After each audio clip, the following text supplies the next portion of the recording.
What's up, everybody, and welcome to ITG Daily, the show that brings you the hottest in gaming news. I'm Drew Mosley, that's Scott Savage, and you can join us pretty well everywhere. InsideTheGame.ca, YouTube, the TV streaming networks around the globe. There's so many places to join us. Make sure you look us up. And until then, though, Scott, tell them about today's show.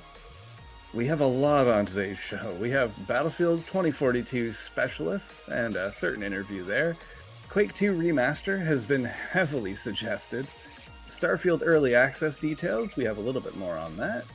Baldur's Gate's Steam release has smashed some records. Lego Harry Potter again being teased. And GameStop crypto, a new update based on that. So many topics, let's dive in. Topic number one here of today's show is something that strikes me personally. So let's get into it. We have Battlefield 2042's developer explains why specialists didn't initially resonate with players. This comes from Michael Harradence at PSU, and this goes from Ryan MacArthur, the senior producer at DICE, has explained in a new interview why the specialists in Battlefield 2042 failed to resonate. For those unaware, the specialists replaced their traditional Battlefield classes and were not exactly popular with longtime fans at launch, to say the least. DICE overhauled the system back in Season 3 to bring them closer to the class system of the original games, which was met with positivity in the community, myself included. Quote, now here's the Here part we that go. bothers me as a fan, yes. Let's get through it all first. Quote, when we look back at the data, and when we really started moving forward with introducing the class systems, one of the big things that really started to understand was that a lot of our issues came from the fact that players didn't understand how the specialists were supposed to work. And if you don't understand how something is supposed to work, of course you will believe that the old way was better. Feedback from players was really good around this. So we had to find a way to give them what they wanted, but still allow us freedom and flexibility that we originally wanted too. Each of these specialists were originally designed to fit within the class structure that we had in previous games. We just didn't land that communication or execute it in a way that players understood what role each specialist was supposed to play.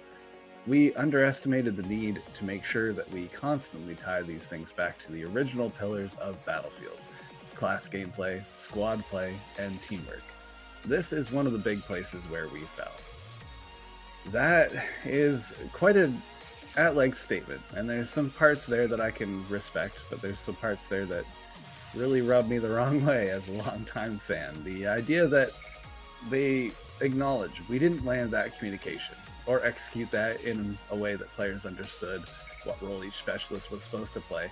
I can respect some ownership of that, but it does feel a little bit of pushing the blame onto myself and others, because maybe I just don't understand. I just don't get the grand, bigger picture of it.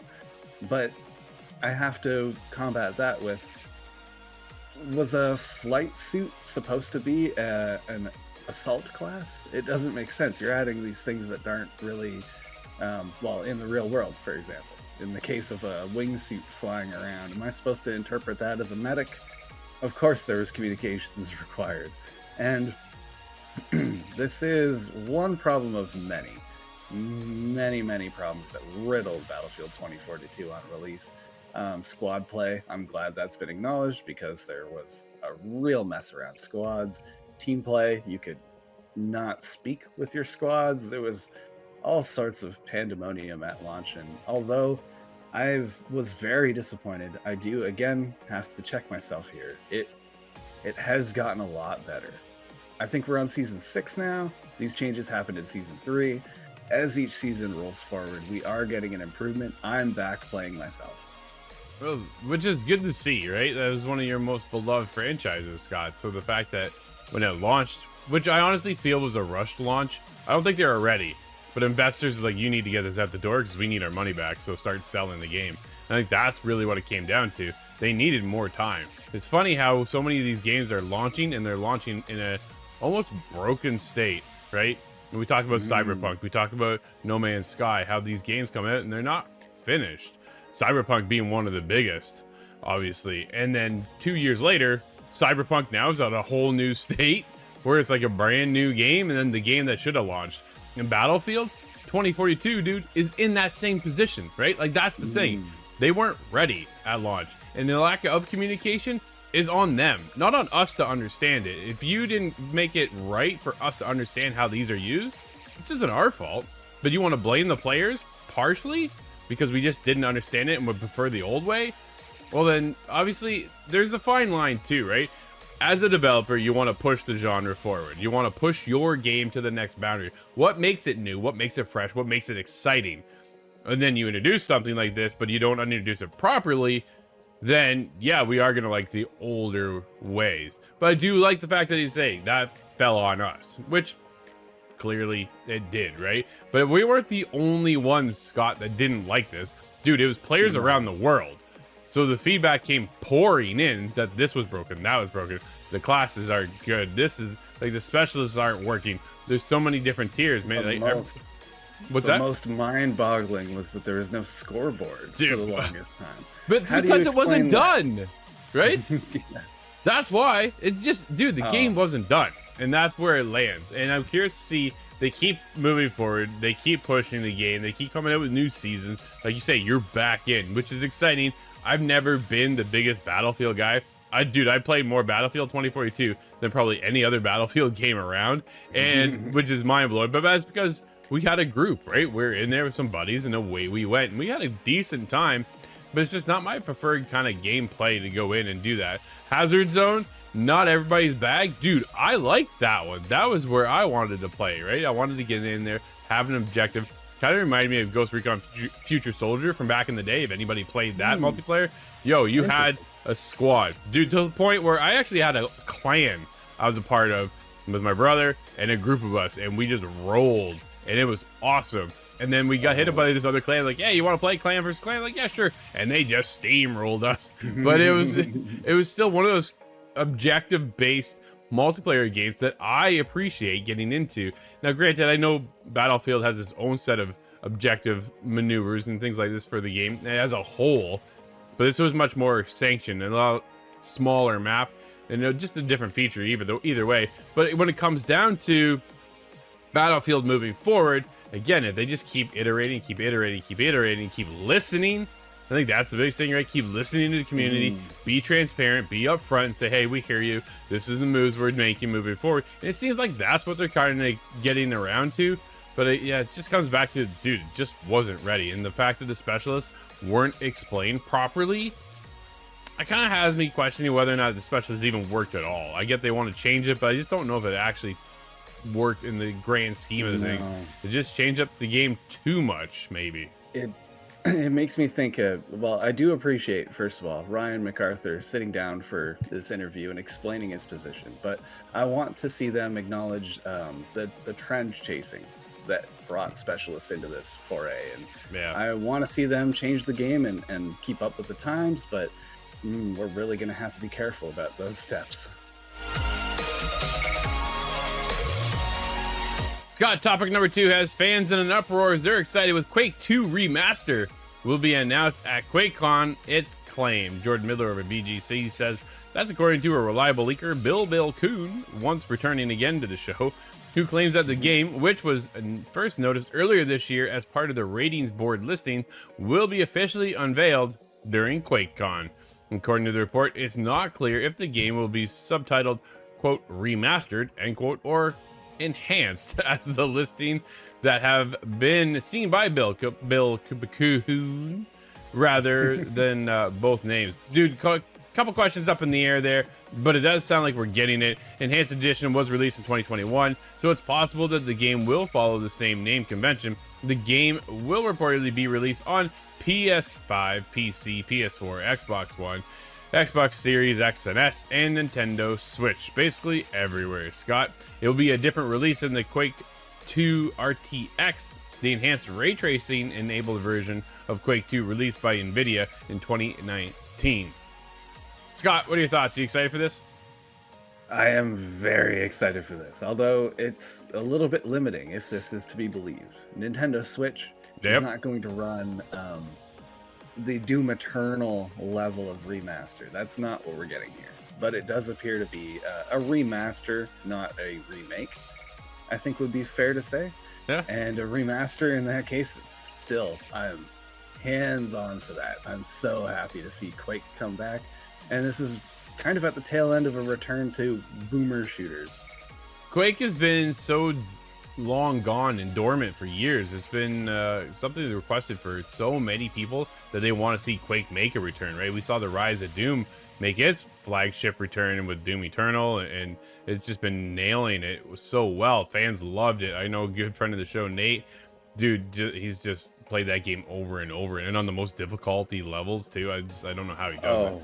He is the Dark Lord himself. Yeah, so it's good to see Doom return. Now it sounds like Quake has its own shot here. Maybe a remaster is just the beginning of where Quake is going. Maybe we get a brand new Quake, Scott. Is this just to tie us over and then get into a brand new situation with Quake? Opportunities are there. That's what I'm really hoping for. And nobody seemed to like Quake 4 except for myself, though. I'd be very happy to see that remade as well. Scott, one of the biggest games is just around the corner. It's Starfield, but we have details on how to get into early access if you're looking to get Starfield just a few days ahead of schedule. To get early access to Starfield, you need to purchase either the Premium Edition or the Constellation Edition. Both of these options are quite a bit more expensive than the Standard Edition that most players will buy. The cost is $100 for the Premium Edition, or Scott, get ready, $300, my friend, for the Constellation Edition. I was like, yo, what is going on there? But they also contain various extras, both digital and physical, in addition to giving away early access for the game, which comes on September 1st if you get either of these editions. So the Starfield Premium Edition, Scott, the Premium Edition of Starfield, is a step above the Standard Edition in several ways, and it's the cheapest option that gives you 5-day early access period to Starfield.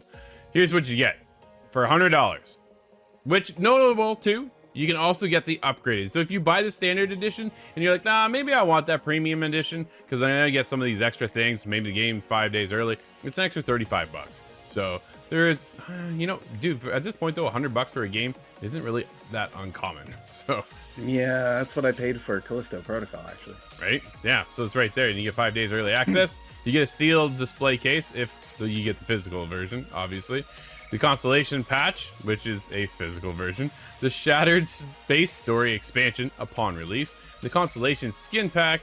The Starfield digital art book, and the original soundtrack. So take note, Scott, there are two things in this that rely on you getting the physical edition of the game, being the steel book display case and the Constellation Patch. So there's just those to take note of, but for $100 you'll get in there, and again, you can upgrade it if you wanted to for $35. Ready for the Constellation Edition? I'm going to be very offended if that comes with just the code card inside of the steel case. I have to mention that. We joked about that, and it's just, that's a slap in the face. How many times do you get the actual steel case and all it is inside is not even a disc, it's just that code, and you're like, yo, I'm a collector for a code. Yeah. Might as well just download the game in the first place. Here's the Starfield Constellation Edition, $300. Scott, open up that wallet and dump it out and drop all your pennies. Or now's it nickels, because there are no pennies. 5 days of early access. Credit stick with laser etched game code. It's a code, Scott. Starfield Chrono Mark watch and case. The steel book display case, Constellation Patch. The Shattered Space Story expansion, which again, upon release. Constellation Skin Pack, the digital art book, and the original soundtrack. Couple extras in there. It's the watch. Scott is really costing you the money, and the watch actually looks pretty cool. I was gonna say. I think you're able to get the watch separately, as well as a controller, from what I remember. Yeah, there's a controller. Headphones too, right? They have the headphones there edition as well. So they got a couple different things. But if you're gonna get the watch, why not just get the Constellation, the Constellation Edition? Get the watch, get the game 5 days early, and start playing. There's gonna be a lot of game here to play, so 5 days early probably be pretty nice.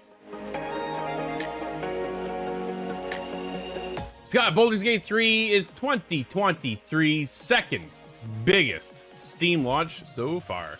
Jordan Miller over at VGC. The game, which has been in early access for years, actually played that 4 years ago, Scott, on our Stadia. was Yeah, a, it's something I had to scratch my memory to recall. yeah, absolutely. Was officially released on Thursday on Steam, where it saw a peak concurrent player count of 427,000 people playing, according to independent Steam tracker Steam DP. While impressive, it's still a long way off of 2023's biggest Steam release to date, which is Hogwarts Legacy, which saw 880,000 during its launch period. Scott, woo! Holy, those are huge numbers. Concurrent players. Yeah, that's a ton of people playing, but good on them to get actually one of the second biggest, I guess. Baldur's Gate 3 is coming in huge, dude. A lot of people are down to play this. I have seen a bug going around that is preventing people with their save state being an issue, being corrupt. So hopefully that's patched, fixed real soon. But again, Baldur's Gate 3, I knew it was going to be a big title. It's making its way to PS5. We just talked about it yesterday. It's making its way over at some point, maybe this year, early next year, to the Xboxes. So there is something like that. But dude, Steam easily one of the biggest platforms. It's nice to see the Larian Studios doing so well over there. Absolutely. This was super long awaited. Scott, speaking of Hogwarts, a teaser for a new Lego Harry Potter game reportedly appeared briefly on Instagram's Jordan Miller over at VGC. The image, which was sent to VGC, but we won't post here for copyright reasons, reportedly appeared in the Warner Brothers South African Instagram page before it was swiftly deleted. The image, which can be seen multiple locations, shows a Lego minifigure of Harry Potter with the date 8/25/23. The image also includes a logo for TT Games, the company behind the Lego video games. If legitimate, this could be the first confirmation of the long-rumored Lego game said to be present in the Harry Potter universe in the style of Lego Star Wars, the Skywalker Saga. Dude, TT Games continues to pump out more and more in the Lego universe, and Harry Potter has been away for quite some time. Yes, it would make sense to see that return. Everybody's right back into Harry Potter all over again. Well, I think it times up well, too. Most people just wrapping up on Hogwarts Legacy to keep that Harry Potter feeling going. Again, Lego, though, is definitely a different genre than where we're with Hogwarts Legacy. Hogwarts Legacy, a lot more realistic. Dude, what a gripping story. I'm still in that world playing. A lot more mature. Very much more mature, right, than where we're going to be at with the TT Games and their Lego version of it. Where do they start? Do they start all over? Because at one point, right, we had book 1 to 4 and then 4 to 8. Like, then that was the series. That was a long time ago. I'm talking PS3 era, Xbox 360. Like, dude, that was a while ago when we had those games. So they're going to bring in a new story, hopefully? What do you think? Yeah, is this going to include some of the Fantastical Beasts saga? Are we going to add that in, perhaps? Does it extend? Well, no, I'll check that. I don't think it'll extend beyond the story of the movies, the books, but maybe some sort of precursor, because there's a whole lot that's lightly explained. I could see a few potential spots here, but Lego games sell like crazy, and Harry Potter is going to be no different. No, not at all, right? It was Warner Brothers' biggest game, I believe, to date, ever, when it came to Hogwarts Legacy. So why not keep that going and bring in TT Games, the specialists behind the Lego games, and ask them to make another one in that world? Dude, it'll do just fine. Like, kids will be all over it. Well, I'll probably check it out myself, just because I'm a big Harry Potter fan. But yeah, I was just talking to Kyle yesterday. He wrapped up Hogwarts Legacy at 127 hours. So there's a lot to do over there, and there'll probably be a lot more to do when it comes over to TT Games as well. But hopefully we'll find out soon. Obviously, 8/25/23 is not that far away, Scott. That's right. We're seeing a few trends come and die, and it seems that GameStop is no different. GameStop has planned to dump the cryptocurrency wallet support, and this comes from Jeffrey Rizzo at Game Informer. GameStop will be ending its support of cryptocurrency wallets. As reported by Bloomberg originally, the decision is to roll back The decision is a rollback of a crypto push led by company chairman Ryan Cohen. In the announcement, GameStop said, quote, "Due to the regulatory uncertainty of the crypto space, GameStop has decided to remove its iOS and Chrome extension wallets from the market on November 1st, 2023. This news comes a year after the company unveiled its NFT marketplace." That was a strange step at the time for myself. I am very leery of anything NFT related and crypto in general. I don't really buy the regulatory uncertainty angle. I think it's more of the consumer uncertainty angle.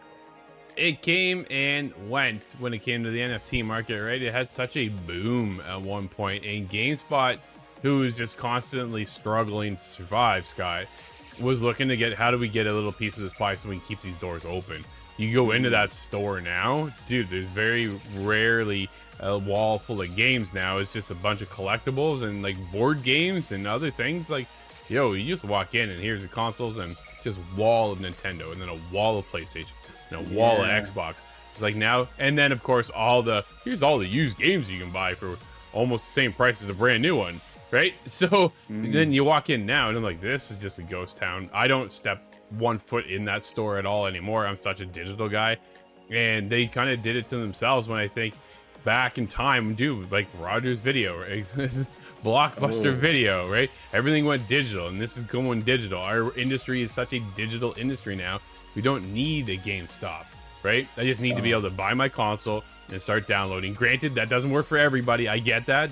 Don't come at me. I understand that not everybody's internet is able to download stuff, but it does start to make GameStop a little worried when it comes to their future of going, what do we do next? How do we keep alive?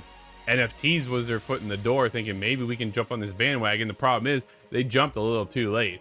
And I'm just waiting, dude. I'm just waiting. I've been waiting for years to hear GameStop closing, and they keep surviving one year after the next. And I'm still shocked to this day. I don't wish them ill at all. I'm just shocked in our state of our industry that their doors are still open, man.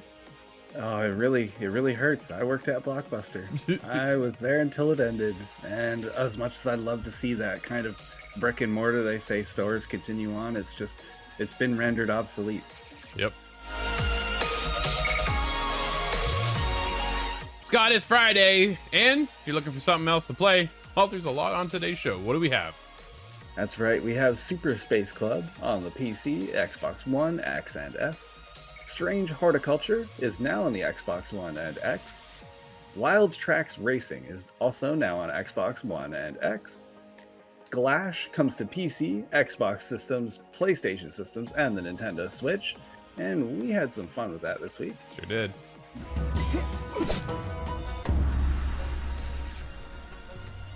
VR Skater is now on PlayStation 5 and the PSVR 2.